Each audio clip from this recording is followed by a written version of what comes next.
আজকে 14ই মে বুধবার। আজকে আমি এবং আমার অত্যন্ত বিশ্বাসভাজন সহকর্মী মৃন্ময় সাহা আমরা বার হয়েছিলাম একটু তিনটে উদ্দেশ্য নিয়ে আমরা বার হয়েছিলাম। যাই হোক, প্রথমেই আমি বলি, আমি সৌভিক @সার্ভিস টু ম্যান চ্যানেলের পক্ষ থেকে আপনাদেরকে শতকোটি প্রণাম জানাই। আমরা আবার একটা নতুন এপিসোড নিয়ে আপনাদের সামনে হাজির হয়েছি। তো এই এপিসোডে আমার সম্পূর্ণরূপে আমাকে সহযোগিতা করেছে আমার অত্যন্ত কাছের, আমার অত্যন্ত প্রিয় মৃন্ময় সাহা, যিনি বেলঘরিয়া মেডিকেল কলেজের একজন ফ্যাকাল্টি।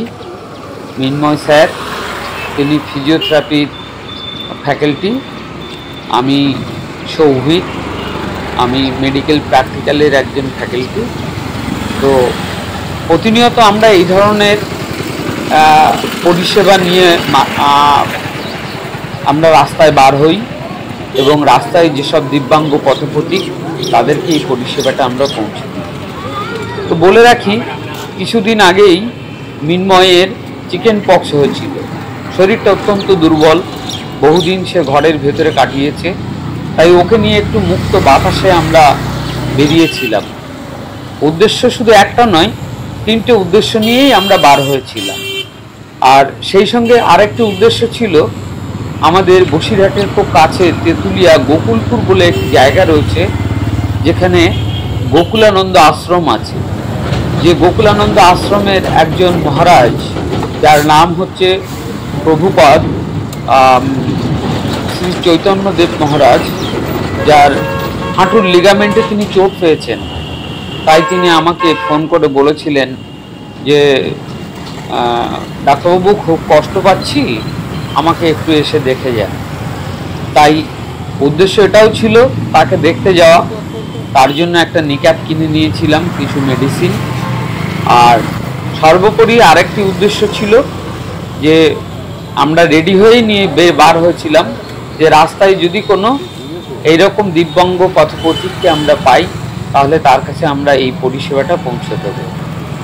কিছুদিন আগেও এই ধরনের একটা এপিসোড আপনাদের সামনে আমি নিয়ে এসেছিলাম, যেখানে আমাকে সম্পূর্ণরূপে সহযোগিতা করেছিল আমারই এক স্টুডেন্ট, যিনি মেডিকেলের ট্রেনি স্টুডেন্ট, যিনি হাওড়া বোটানিক্যাল গার্ডেন থেকে এসেছিলেন, অনিকেত চক্রবর্তী।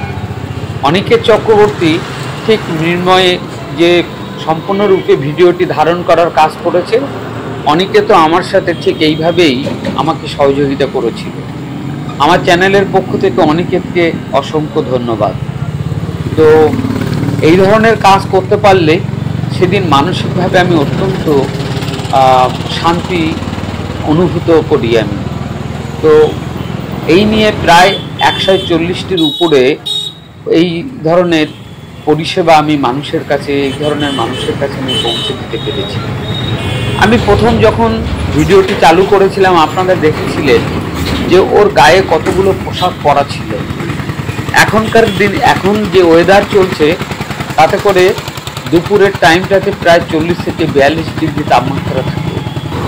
তো ওর গায়ে থেকে যে পোশাকগুলো আমি ছাড়ালাম, তার ওজন হবে প্রায় 10 থেকে 12 কিলো ওয়েট ছিল তার।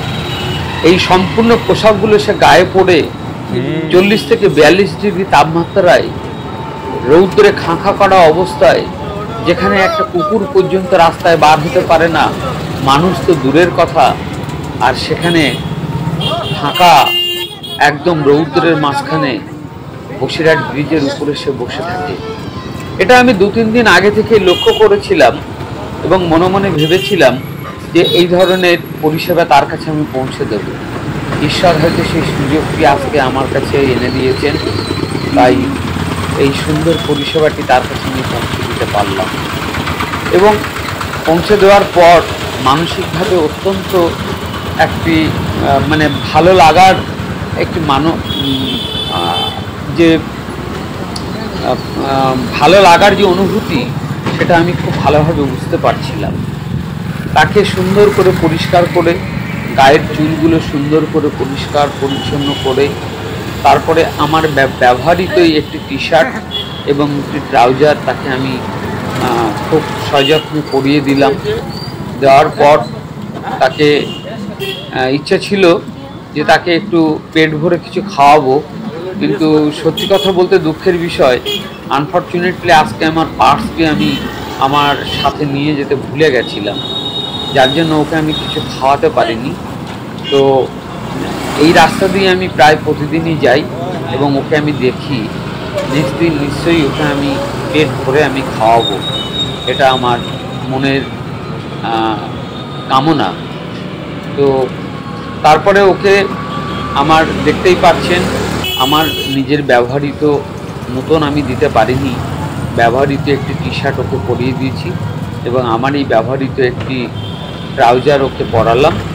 পরানোর পর সুন্দর করে পরিষ্কার পরিচ্ছন্ন করে আমি আর মৃন্ময় পাড়ি দিলাম সেই গোকুলানন্দ আশ্রমের উদ্দেশ্যে, যেখানে সেই মহারাজ থাকেন এবং তিনি অত্যন্ত অসুস্থ, তিনি হাঁটতে পারছেন না, তিনি লাঠিতে ভর দিয়ে দিয়ে হাঁটছেন।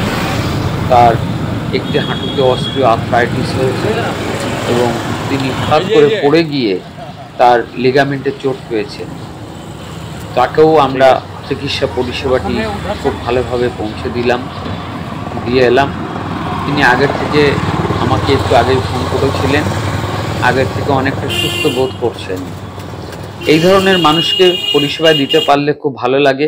ছবিতে দেখতে পাচ্ছেন মহারাজ বসে রয়েছেন, মহারাজকে শতকোটি প্রণাম। আশা করি তিনি